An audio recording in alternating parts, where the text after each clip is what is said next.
O Senhor é bom e a sua misericórdia. O Senhor é bom e a sua misericórdia dura para sempre. Você pode olhar para a pessoa que está ao seu lado e dizer isso para ela, ou mesmo se você estiver distante de alguém, olhe para ele e diga assim: o Senhor é bom e a sua misericórdia dura para sempre. Gente, que coisa maravilhosa é podermos viver esse amor de Deus. Melhor ainda é poder sentir. Melhor ainda é poder ser canal, né, Zenaldo, desse amor para as pessoas. Não existe nada melhor do que expressarmos o amor de Deus, não só em nós, mas através de nós. A graça, a paz, a misericórdia e o amor do Senhor sejam sempre permanentes em nossas vidas. Amém? Quero agradecer a Deus por esta oportunidade de estar mais uma vez aqui com os irmãos, podendo glorificar o nome do nosso Senhor.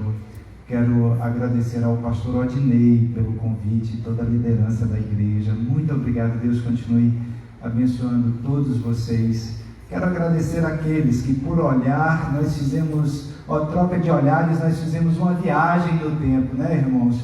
Eu cheguei ali cedo e estava orando com as irmãs ali, e a irmã Maura disse assim: eu acho que ele tem menos de 50.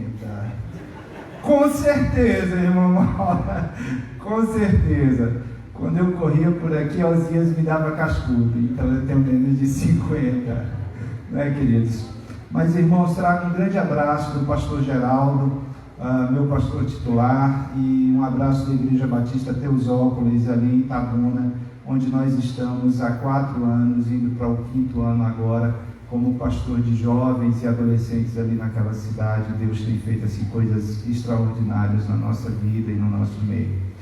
Bom, minha esposa e meu filhinho não puderam estar conosco, porque ela está chegando ao 8º mês de gestação do 2º filho, né? O nosso primeiro é Pedro Luca Rocha Iluminada, o segundo é Josué Caleb, né?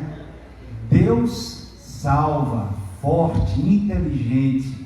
Então, graças a Deus, ela está no 8º mês, chegando ao 8º mês, e a gente está se preservando aí por conta dessa pandemia. É bom, né, Nilton, se preservar por conta dessa pandemia, mas hoje estão aqui os meus pais e 2 pessoas assim que eu amo demais, também se não amasse, né, gente? Eu vou pedir a eles para ficar de pés ali, minha mãe, meu pai. Que honra ter vocês aqui, viu? Que bênção. Eu louvo a Deus pela vida dos meus pais, e convidei também algumas pessoas, não sei se todos vieram, eu estou vendo Júnior e Dite estão ali, né? Convidei também alguns amigos, não sei se vieram. Se você veio, dá um sinal. Estão ali atrás. Eita, olá, quem está ali? Luiz, João, Juarez. Que bom que vocês vieram, Madá. Deus abençoe a vida de vocês. Obrigado por terem vindo, viu? Mas, queridos, vamos lá, sem mais delongas. Eu quero convidar você a ficar em pé e abrir a sua Bíblia lá no epicentro da palavra de Deus, lá em João capítulo 3, versos 16. Oh, querida, obrigado, viu? Diga a Léo que eu mandei um abraço.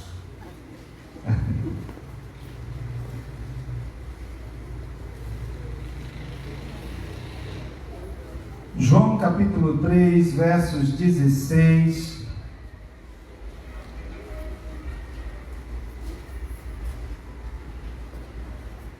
Juarez deu uma mudada no visual, por isso que eu não estava reconhecendo daqui, viu, Calvin? Quem achou, diga achei.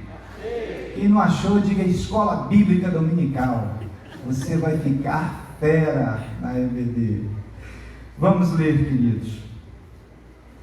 Porque Deus amou o mundo de tal maneira que deu o seu Filho unigênito, para que todo aquele que nele crer não pereça, mas tenha a vida eterna.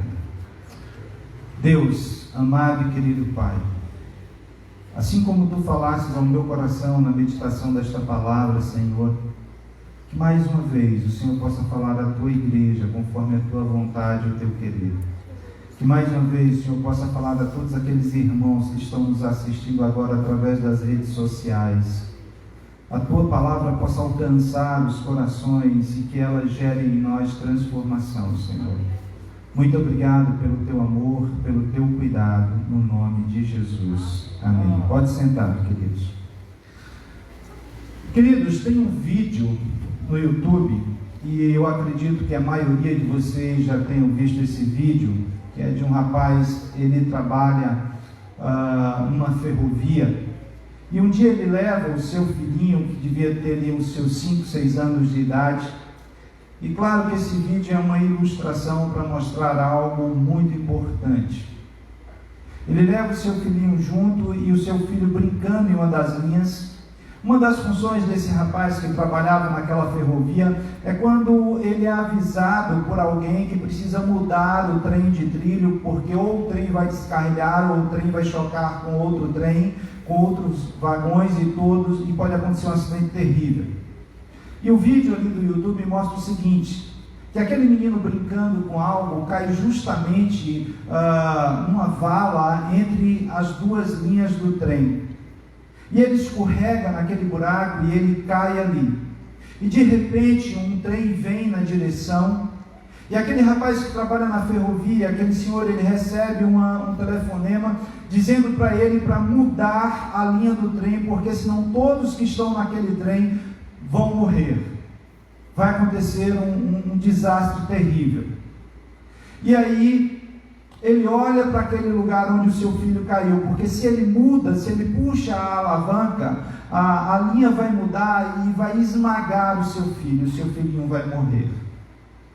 Se ele não mudar, todos naqueles vagões irão morrer. E tem uma decisão muito difícil a ser tomada.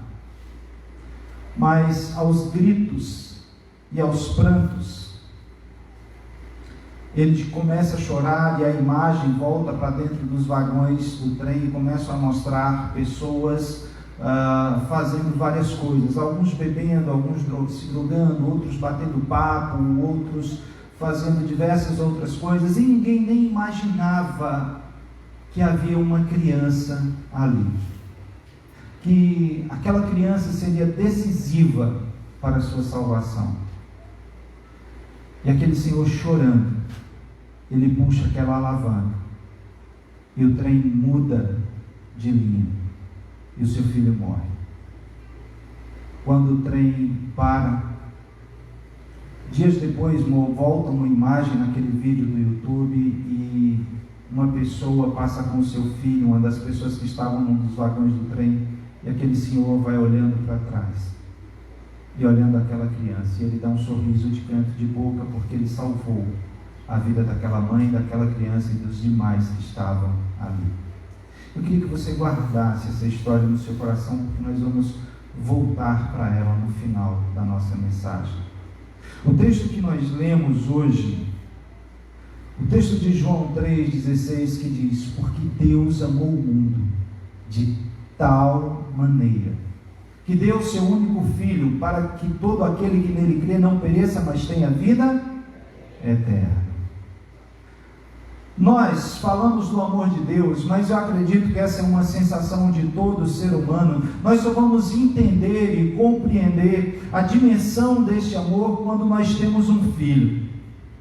Esse tal maneira, o que isso significa para as nossas vidas, o que isso significou para Deus, amar o mundo de tal maneira que Ele foi capaz de abrir mão do seu próprio Filho para que eu e você pudéssemos ter vida.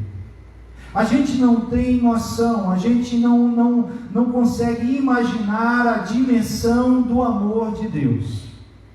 Martinho Lutero, eu me pergunto antes disso, o vídeo estava aqui, ia passar, desculpe, eu achei que não daria para passar.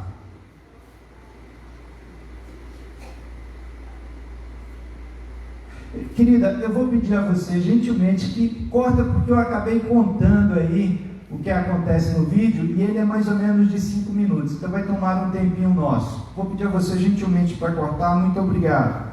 A minha pergunta para nós nesta noite é: qual o efeito desse amor em nós? O que nós temos feito com esse amor e qual o seu efeito através de nós? Qual é o efeito do amor de Deus através das nossas vidas? O Martinho Lutero, comentando essa passagem, ele disse que esse versículo é a miniatura do Evangelho. Tudo converge em Cristo Jesus. Tudo se encontra em Cristo. Tudo foi criado por Ele e por meio dele. O apóstolo Paulo, escrevendo aos Romanos, capítulo 11, versos 36, ele diz: porque dele, por ele e para ele são todas as coisas. Glória, pois, a ele eternamente. Amém. Essa fala de Jesus, quando Jesus diz isso a Nicodemos, que Deus amou o mundo de tal maneira, ela deve nos levar a admirar a Deus, não porque o mundo é tão grande, e porque o mundo inclui muita gente, mas porque o mundo é tão mau, e mesmo assim, Deus não desiste de nós. Eu não sei o que você pensa sobre o amor de Deus, quando ele chega até você.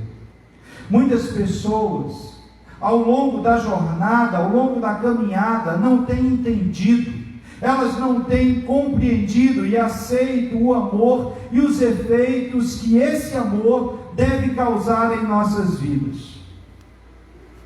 Queridos, quando o pecado entra no mundo, ele faz um estrago enorme. Isso desde o Éden.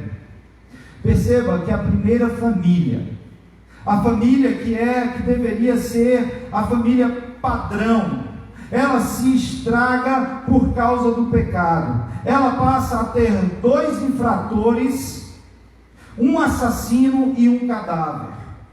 O pecado deturpou, o pecado acabou com a essência boa que o homem tinha e hoje habita em cada um de nós. O apóstolo Paulo, lá em Romanos capítulo 3, versos 23, ele diz: porque todos pecaram e destituídos estão da glória de Deus. Todos pecaram e todos estão afastados da glória de Deus. Deixa eu dizer uma coisa para você.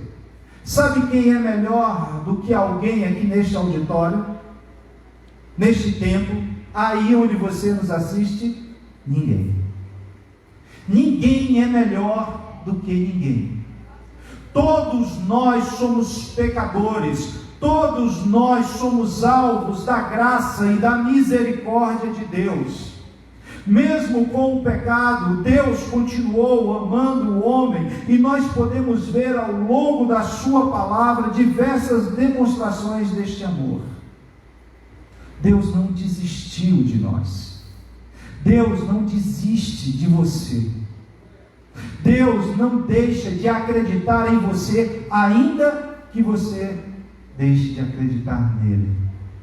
Deus te ama incondicionalmente. E eu hoje quero compartilhar com você algumas verdades sobre este amor. A primeira verdade que eu quero compartilhar com você nesta noite é que o amor de Deus, ele nos alcança.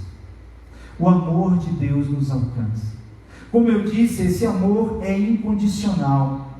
E não existe, não há absolutamente nada que nós possamos fazer para Deus nos amar mais ou para que Ele nos ame menos. A causa do amor de Deus não está em nós, mas a causa do amor de Deus está no próprio Deus. Nós precisamos conhecer, queridos, o comprimento, a largura, a altura e a profundidade desse amor. No seu comprimento, ele alcança todos os homens, desde Adão até o último homem. Deus não quer que ninguém, absolutamente ninguém, se perca. Deus não deseja que ninguém se perca. A largura desse amor envolve todas as tribos, todos os povos, todas as raças, todas as nações. Esse amor não era só endereçado aos judeus, como os fariseus pensavam. Lá em João, capítulo 1, versos 11 a 13, diz: veio para o que era seu, e os seus não o receberam, mas todos quanto o receberam, deu-lhes o poder Percebam uma coisa: deu-lhes o poder de se tornarem filhos de Deus, aos que creem no seu nome, aos que nasceram não de sangue, nem da vontade da carne, nem da vontade do homem, mas da vontade de Deus. Aqueles que nasceram da vontade de Deus. A largura, a altura desse amor mostra que esse amor brotou no coração de Deus, e a sua profundidade revela que esse amor desce ao encontro do mais miserável pecador.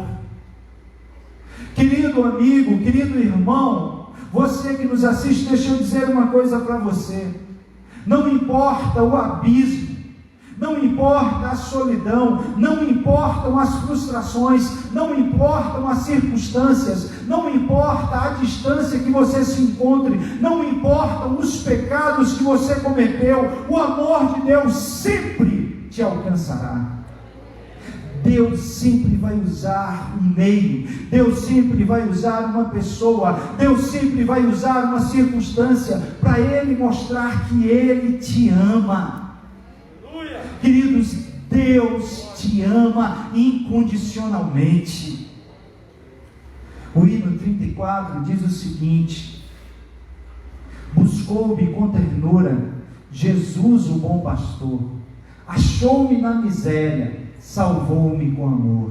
No céu cantaram de alegria os anjos, sim, em harmonia. Ó, que amor glorioso, preço tão grandioso, que Jesus por mim na cruz pagou, inaudita graça nos mostrou. Você sabe o que isso significa? Que não existem palavras na alvinha que a gente possa dizer sobre o amor de Deus, que por mais que a gente faça, a gente nunca vai entender, nunca vai compreender, porque esse amor é de uma profundidade que o ser humano jamais conseguirá penetrar, é de uma altura que o ser humano jamais conseguirá chegar, porque esse é o amor de Deus que me alcançou, que te alcançou e que pode alcançar você que está nos assistindo, que está nos ouvindo nesta noite, independente das circunstâncias, independente das situações que você vive. Então, a primeira verdade desse amor que eu quero compartilhar com você nesta noite é que o amor de Deus nos alcança. Olhe para a pessoa que está do seu lado e diga para ela: o amor de Deus nos alcança. A segunda verdade desse amor é que o amor de Deus nos constrange, queridos. Quando temos consciência do sacrifício e da prova desse amor, como afirma Paulo lá aos Romanos 5,8, quando ele diz: mas Deus prova seu amor para conosco, em Cristo que morreu por nós, sendo nós ainda pecadores. Nós não somos merecedores por nós mesmos, nós somos alcançados pela graça de Cristo Jesus. Isso deve provocar em nós, queridos, um olhar introspectivo. Isso deve provocar em nós um mergulho dentro do nosso próprio ser, dentro da nossa própria alma, quem nós somos diante de Deus, porque nós só vamos compreender quem Deus é no dia que nós nos mostrarmos verdadeiramente diante dele como pecadores, como homens que precisam, que necessitam e que carecem da sua graça e do seu amor. Tim Keller, ele diz o seguinte: o que nos afasta de Deus não é a consciência da nossa maldade, mas é o falso sentimento da nossa bondade. Eu vou repetir para nós: o que nos afasta de Deus não é a consciência da nossa maldade, é o falso sentimento da nossa bondade. Sabe por que isso? Porque às vezes nós somos como os fariseus, que faziam as suas orações nas esquinas para que todos pudessem ver. Às vezes nós agimos como os fariseus, que davam as suas esmolas e gritavam: ei, nós estamos aqui dando as nossas esmolas, olhe para nós estamos fazendo, nós estamos acontecendo. Um falso sentimento de bondade que permeava os corações. faziam isso para se achar mais santos que os outros. Esse falso sentimento de santidade que permeava o coração é quando nós olhamos para o outro e nós nos achamos melhor que o outro. E aí a palavra de Deus nos convida, queridos, a olharmos para Cristo, a olharmos para a cruz, a olharmos para Jesus. E olhando para Jesus, olhando para a sua caminhada, quando Jesus se encontra com João, Jesus chega para ser batizado e João imediatamente diz: venha que eu vou lhe batizar. É assim? Não. João diz: Senhor, eu que devia ser batizado por você, eu que devia ser batizado, e você vem a mim. João. Ou então quando Jesus estava lá lavando os pés dos discípulos, e Pedro olha para Jesus, e Pedro: não, Senhor, os meus pés você não vai lavar. Quem? Você é o Senhor dos senhores, você é o Rei dos reis, como é que você vai lavar os meus pés? Porque, queridos, quem lavava os pés na casa de alguém naquela época era aquele escravo que não sabia fazer nada. Podemos classificar assim: o servo do servo do servo.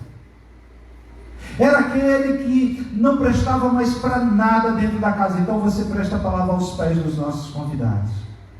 O que Jesus faz é se colocar numa posição de servo. E aí Pedro olha para ele e diz: não, Senhor, o Senhor não vai lavar os meus pés. O amor de Deus através de Cristo, o amor personificado em Cristo Jesus, olha para Pedro e diz assim: Pedro, você não entendeu nada. Se eu não lavar os teus pés, você não tem parte comigo no meu reino. Você está entendendo, queridos? O amor de Deus deve nos constranger, não só diante de Deus, mas diante do outro.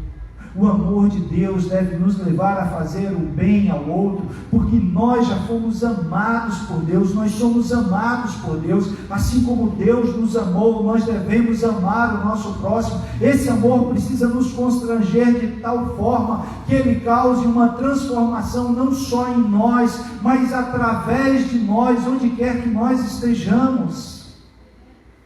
O John Piper, ele diz o seguinte: o cristão, ele é uma pessoa que vive sob o constrangimento do amor de Cristo. O cristianismo não é meramente um conjunto de doutrinas a respeito do amor de Cristo. É uma experiência de ser constrangido por esse amor no passado, no presente e no futuro. O amor de Deus precisa nos constranger a buscar uma vida de santidade. O amor de Deus precisa nos constranger a buscar uma vida sincera. O amor de Deus deve nos constranger a amar o outro assim como Deus nos amou. Queridos, quantas vezes nós oramos o Pai Nosso? E algumas pessoas, eu às vezes brinco lá na igreja quando estou pregando sobre essa questão do Pai Nosso. Eu digo assim: a oração do Pai Nosso era da seguinte forma: meu Pai que está no céu, santificado seja o teu nome, venha a mim o teu reino, seja feita a tua vontade, assim na terra como nos céus. O meu pão de cada dia me dê hoje, seja feita a tua vontade. É assim, queridos? Não. Pai nosso, pão nosso, perdoa-nos as nossas dívidas. Quando nós somos constrangidos pelo amor de Deus, nós passamos a entender e a compreender que o pão não é mais nosso, Jéssica, não é mais meu, o pão agora é nosso. De que o amor de Deus não é meu, sabe aquela medida sacudida, recalcada e transbordante que a palavra de Deus diz? É essa medida que precisa ter na vida de todo cristão, para que todo cristão possa alcançar um coração que ainda não conhece a Cristo, que ainda não teve uma verdadeira experiência com Cristo. O amor de Cristo deve nos constranger a isso. Amar a Deus sobre todas as coisas e amar o próximo como a nós mesmos. A gente ora, né, e a gente diz assim: perdoa os meus pecados, assim como eu tenho perdoado a quem nos tem ofendido. Ah, querido, já pensou? Se Deus perdoasse os nossos pecados como a gente perdoa o outro? Já pensou? Mas quando esse amor nos constrange, a gente vai para a presença de Deus e a gente diz: Senhor, perdoa os meus pecados, porque eu preciso perdoar o meu irmão, porque eu preciso amar o meu irmão, porque eu preciso fazer que o teu amor seja revelado não só em minha vida, mas através da minha vida. Queria que você virasse para a pessoa que está ao teu lado e diga para ela assim: o amor de Deus deve nos constranger. A terceira verdade sobre este amor é que o amor de Deus, ele nos transforma. Viver uma vida com Cristo é viver o novo, é ser transformado de caráter, é ter a personalidade moldada, é viver uma metanoia.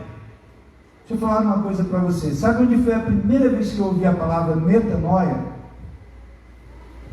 Fui sentado ali com Aziel de Marília, não é isso? Aziel, num quadro, escreveu essa palavra metanoia, dando uma aula de EBD. Ele devia ter uns 14, 13 anos. Tem pouco tempo, tá, cara? Tu não olha para mim desse jeito, não. Tem pouco tempo.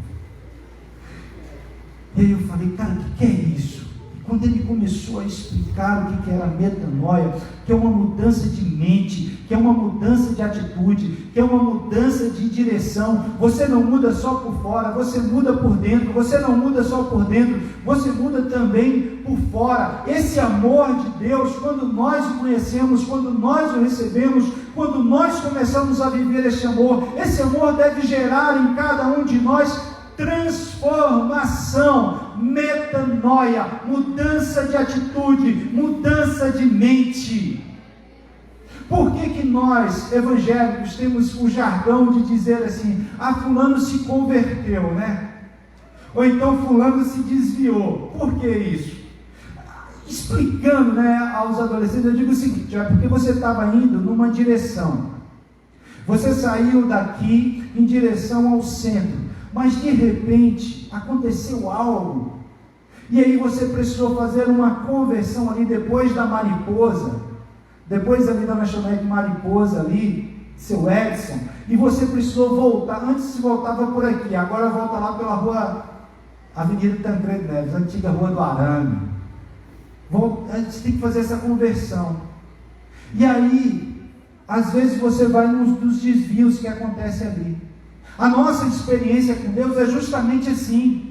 Nós estávamos indo a passos largos para o inferno, e de repente a gente teve um encontro com Cristo Jesus. Esse encontro gerou em nós uma transformação. Essa transformação nos levou a fazer uma conversão, que nos leva agora a uma outra direção, e essa direção é Jesus. É impossível estar em Cristo Jesus e não sermos transformados, e não sermos moldados. Eu li aqui alguns versos do apóstolo Paulo. Quem conhece a história do apóstolo Paulo, ou de São Paulo, Paulo era um matador de cristão, e o que aconteceu na vida daquele homem? Houve uma conversão, houve uma mudança de direção. O Cristo que ele perseguia, agora ele passou a ser perseguido por causa desse Cristo, porque esse amor entrou nele de tal forma que gerou dentro dele uma transformação, uma conversão interior. Então não adianta nós falarmos que nós temos Deus, se esse amor de Deus não gera em nós transformação, meu querido. Esse amor precisa gerar em nós mudanças, mudança de mente, mudança de atitude, mudança de postura. A palavra de Deus diz: aquele que roubava não roube mais, aquele que mentia não minta mais, aquele que falava coisas erradas não faça mais. Por quê? Porque a gente muda. Eu gosto muito da versão NVT, quando traduz 2 Coríntios 5,17. Olha só o que diz a nova versão transformadora. Logo, todo aquele que está em Cristo se tornou uma nova criação. Aí, olha só, a velha vida teve o que com a velha vida? Acabou. A velha vida acabou e uma nova vida teve início. Sabe por quê? Porque em Cristo Jesus nós somos crucificados, nós somos mortos para o pecado e agora nós vivemos para Deus. Nós já não somos mais escravos do pecado. Não é que não pode acontecer da gente não mentir, da gente não errar. Pode acontecer sim, mas é que isso não nos domina mais. Aquele que vivia na mentira não vai viver mais, ainda que ele imita, mas agora ele tem dentro dele o Espírito Santo de Deus que vai dizer: olha, cabra, tu mentiu, não minta mais. Você deu uma desviada aí, pegou a rua da Granja, volta para a rua do Arame e continua, porque você estava na direção certa, e você deu uma desviadinha, então volta para a direção certa. O Espírito Santo, eu costumo dizer que funciona como um semáforo. A gente está ali, está de boa, sempre luz verde, e a gente está aí, de repente a gente vai fazer alguma coisa errada, é uma luzinha amarela acende. Quando você está mesmo para quebrar a cara, e a luz vermelha acende, ele diz: não faça. Mas às vezes, pela nossa humanidade, a gente acaba fazendo. Esse amor de Deus deve gerar em nós, queridos, essa transformação. Um dos grandes problemas na vida de muitos cristãos é que hoje em dia nunca passaram por uma verdadeira transformação. É não permitir que Cristo viva de forma plena e absoluta. Nós ficamos às vezes brincando com os pecados de estimação que nós temos, e eles têm levado muitos de arrependimento, levando muitos a viver de arrependimento e remorso, arrependimento e remorso, arrependimento e remorso. E aquele que tem o Espírito Santo de Deus, que aceitou Cristo Jesus, ele vai viver de arrependimento e mudança, arrependimento e mudança. Gosto muito dessa frase que veio ao meu coração quando estava preparando essa mensagem. Próximo slide, por gentileza. Diz o seguinte: nós fazemos do amor de Deus um refém para os nossos pecados, enquanto deveríamos fazer deste amor a razão de sermos transformados. Nós fazemos do amor de Deus a razão dos nossos pecados, enquanto deveríamos fazer deste amor a razão de sermos transformados. Em nome do amor de Deus, queridos, nós estamos sendo cheios de mentira. Em nome do amor de Deus, o egoísmo toma conta das nossas vidas. Em nome do amor de Deus, nós estamos adulterando na certeza do perdão, de que Deus vai nos perdoar. Em nome do amor de Deus, a homossexualidade tem se tornado algo normal no nosso meio. E hoje é tão delicado, né, você tocar nesses assuntos. Olha essa próxima imagem, que é uma verdade. Isso aqui foi lá em São Paulo, em uma manifestação. E sabe o que está escrito naquela bandeira ali? Uma grande verdade em um contexto mentiroso. Uma grande verdade. E qual é essa verdade? Que Deus ama todas as pessoas, porque Deus amou o mundo todo, todos os seres humanos, de tal maneira que deu seu Filho unigênito para morrer por todos. Sejam mentirosos, sejam assassinos, sejam homossexuais, sejam adúlteros, porque às vezes a gente tem uma tendência a pegar um peso maior e colocar na homossexualidade, como se a minha mentira lá no meu trabalho não fosse pecado. Às vezes a gente tem uma tendência a dizer: o homossexual não deve frequentar a igreja, enquanto as nossas igrejas estão cheias de mentirosos, de adúlteros, de prostitutos. A gente tem a tendência de humilhá-los, como se nós, às vezes no mercado, quando pegamos aquela moedinha de 5 centavos de troco e colocamos no bolso, e aquilo não fosse pecado, agimos como se isso não fosse pecado. Mas é tão pecado quanto. E nós não estamos aqui dizendo que Deus não ama os homossexuais. Deus ama os homossexuais. Em 2019, antes da pandemia, nosso culto de jovens lá acontece às terças-feiras. E ali, vizinho à rodoviária de Itabuna, tem um ponto de prostituição. Fica em média 40, 50 prostitutas, né? Travestis, gays, e saíam 4 carros de jovens toda terça-feira e paravam ali. Aqueles que queriam ir para o culto, eles iam do jeito que eles estavam. do jeito que eles estavam. Tinha uns que diziam, não, mas eu vou em casa trocar roupa. Se eles fossem trocar roupa ia demorar muito, então a gente levava eles para a igreja. Os meninos pegavam e levavam eles para o culto de jovens do jeito que eles estavam. E aí, claro que isso, logo quando chegou assim, no primeiro culto, causou um choque, um impacto. Mas sabe qual foi o impacto maior que causou? Não foi em nós, foi neles. Porque eles começaram a ir todas as terças, e eles começaram a ouvir a palavra de Deus. Enquanto nós cantávamos, enquanto nós pregávamos, eles começavam a chorar.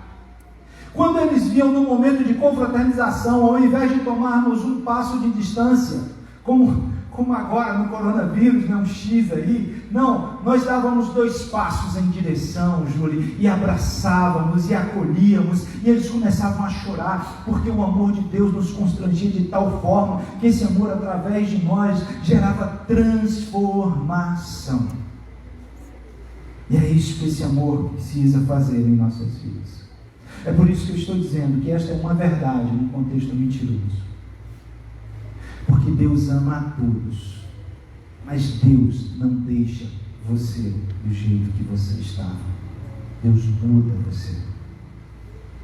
É interessante, eu trabalhei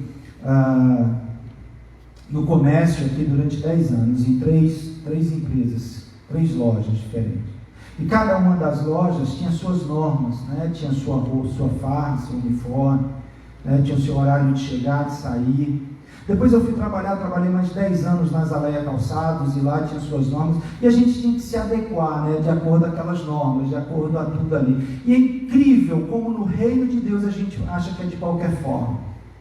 É incrível como no reino de Deus e na igreja a gente tem que achar que é de qualquer jeito. A gente não quer ser moldado, a gente não quer ser transformado, e a gente ainda diz assim, mas é em nome de Deus, mas Deus ama a todos.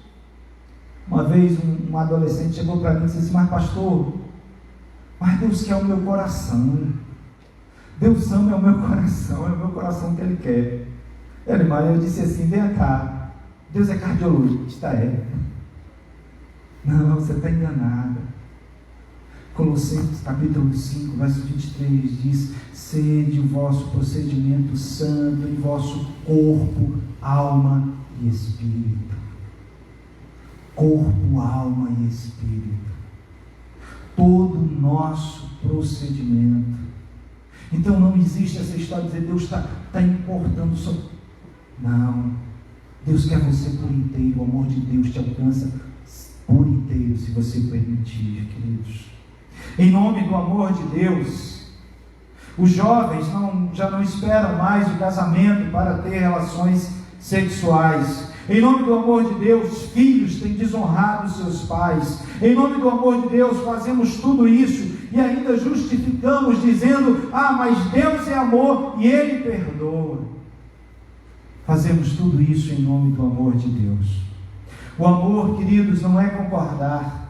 Amar é revelar a verdade e ajudar. A palavra de Deus diz que quem fere por amor, ama.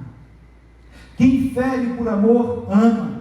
O John MacArthur, ele escreve dizendo o seguinte: Satanás continua seus esforços para tornar o pecado menos ofensivo, o céu menos atraente, o inferno menos horrível e o evangelho menos urgente. O amor de Deus deve gerar transformação em nós. Jesus nunca fez concessão em seus encontros. Todas as pessoas que se encontraram com Jesus mudaram. Todas as pessoas que se entregaram verdadeiramente a Cristo Jesus passaram por uma transformação. Mateus, na coletoria de impostos, Jesus chama Mateus e diz, venha, e ele deixa a coletoria, e aquele rapaz começa a acompanhar Jesus, e há uma mudança, uma transformação. Zaqueu em cima daquela árvore, Jesus disse, desce daí, porque eu vou jantar em sua casa hoje, e Jesus desce, e Jesus começa a conversar com Zaqueu, e Jesus não fez nenhum apelo a Zaqueu, pelo contrário, a presença do amor na mesa de Zaqueu, a presença do amor personificado em Cristo Jesus ali, constrangeu ele de tal forma, que ele disse, Senhor, eu vou falar um negócio, depois de a gente conversar tanto, eu quero dizer que eu quero dar metade dos meus bens aos pobres, e aqui eu defraudei, eu vou restituir 4 vezes mais, Porque o amor de Deus nos leva à transformação. O problema é que muitos de nós têm sido como o jovem rico. O cara possuía muitas propriedades. E aí, quando ele chega diante de Jesus, ele diz: mestre, tu és bom. O que eu preciso fazer para herdar a vida eterna? Porque todo mundo quer ir para o céu. Todo mundo quer a vida eterna. Mas ninguém quer abrir mão da sua própria vida para viver a vida de Cristo Jesus. Nós só alcançaremos a vida eterna quando a nossa vida não nos pertencer mais. Quando a nossa vida pertencer à eternidade. Aí nós experimentaremos a vida eterna de fato. Jesus olhou para aquele jovem. Jesus disse a ele: vai e vende tudo que você tem. Depois você volta e me segue. Mas sabe qual era o problema daquele jovem? O seu amor estava nas coisas. O seu amor estava nos seus bens e nas suas propriedades. E ele fica triste. E ele sai da presença de Jesus. Mas quando nós vamos para a mesa de Zaqueu, irmã Maura, Zaqueu diz assim: Senhor, eu quero dividir tudo, eu quero devolver quem eu roubei. E sabe o que Jesus diz no final? Jesus diz assim: salvação chegou a esta casa, porque onde Jesus está, onde Jesus entra, não é mais a mesma coisa. A casa que Jesus passa a sentar à mesa, queridos, não é mais a mesma casa. Ali há a transformação, ali há a restauração, ali há a cura, ali há a santificação, porque a presença de Jesus chegou. Então permita-se ser transformado por Jesus. Thomas Watson, ele diz o seguinte: as pessoas que não têm Cristo para reinar sobre elas, jamais terão seu sangue para salvá-las. As pessoas que não têm Cristo como Rei para reinar sobre elas, jamais terão seu sangue para salvá-las. Portanto, meu querido amigo e irmão, você que está nos acompanhando, se você acredita que tem o amor de Deus, mas não aceita ser transformado por esse amor, desculpe, mas você vive uma vida de engano. Você é convencido, mas não convertido. Em quarto e último lugar, queridos, a última verdade que eu quero compartilhar com você nesse texto é que o amor de Deus nos salva. Esse amor nos salva. Com tudo isso que falei aqui, eu não quero que você pense que eu sou perfeito ou que eu sou santo, porque eu não sou, mas eu quero que você saiba nesta noite que mesmo com todos os nossos pecados, Jesus nos ama. Jesus te ama, independente das circunstâncias que nos rodeiam, independente dos nossos pecados, independente do abismo em que nós nos encontramos. Corriebum pregava o evangelho nas trincheiras da Segunda Guerra Mundial, e ela dizia: não há abismo tão profundo que o amor de Deus ainda não seja mais profundo. Talvez você está como salmista, no Salmo 139, Senhor, se eu tomar asas da alva e for para um lugar mais distante, se eu cavar um buraco mais profundo, se eu me esconder em tal lugar, e aí a palavra de Deus diz: não adianta, porque ainda assim eu vou te encontrar, porque nós somos alvos da graça e do amor de Deus, queridos. Nós somos alvos desta graça e deste amor. Nós fomos alcançados por Cristo Jesus. Em Efésios capítulo 2, 8 e 9 diz: porque pela graça sois salvos, por meio da fé. E isso não vem de vós, é um dom de Deus, não vem de obras para que ninguém se glorie. É um dom de Deus, a salvação é um dom de Deus. Não adianta você dizer: mas eu faço caridade, mas eu faço boas obras, por isso eu vou para o céu, e fulano que está na igreja é ruim. O problema é de fulano que está na igreja. Quando nós não fazemos caridade para ser salvos, é porque nós somos salvos em Cristo Jesus, é que nós ajudamos o próximo. Por isso que nós ajudamos o próximo, porque se nós fizermos caridade para entrar no céu, então a salvação está nas nossas mãos, não está nas mãos de Deus. e não há absolutamente nada que nós possamos fazer, mas foi a graça de Deus que nos alcançou, é a graça de Deus, é o amor de Deus em nós, e esse amor nos salva, queridos, porque é por meio dessa graça que nós somos alcançados. A salvação está em Cristo. Jesus se entregou, Jesus sofreu, Jesus morreu pelos nossos pecados. O profeta Isaías diz: o castigo que nos traz a paz estava sobre ele, e pelas suas pisaduras nós fomos. É por quem? Por Jesus. É por Jesus, é o amor de Jesus, é a graça de Jesus, é o sangue de Jesus. Há poder sim, força sem igual, há poder sim, só no sangue de Jesus. Só através de Cristo Jesus. Deus amou o mundo, Deus amou os pecadores, Deus amou todos, apesar de ser rejeitados por muitos. Ele te ama e Ele quer mudar a sua vida, Ele quer mudar o curso da sua história. Mas deixa eu te falar uma coisa: Ele não vai invadir a tua vida, Ele não vai invadir o teu coração. O poeta, ele disse o seguinte: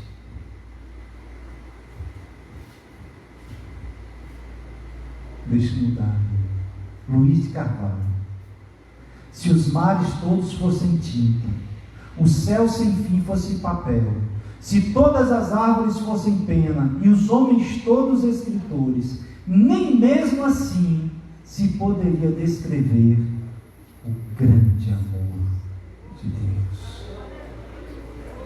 Nem assim poderia se descrever o amor de Deus.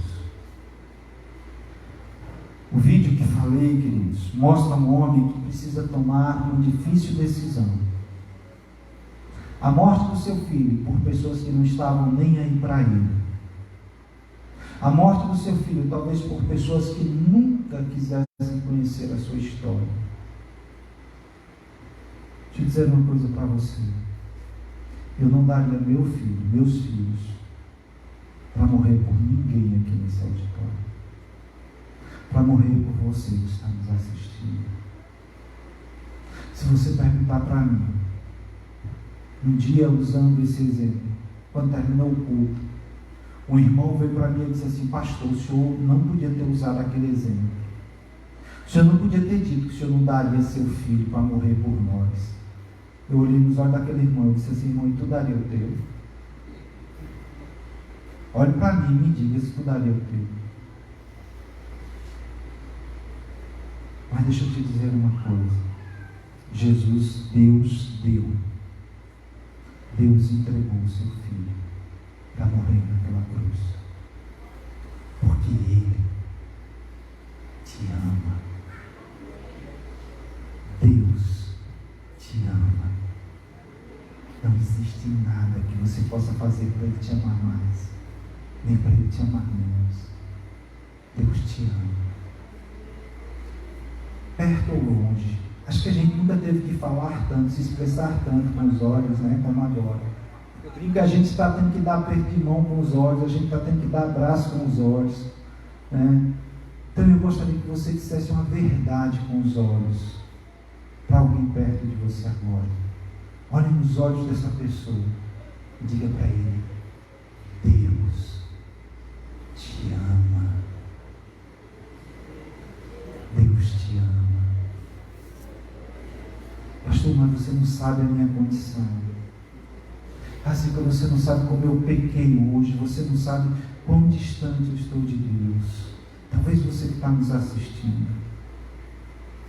Não importa. Deus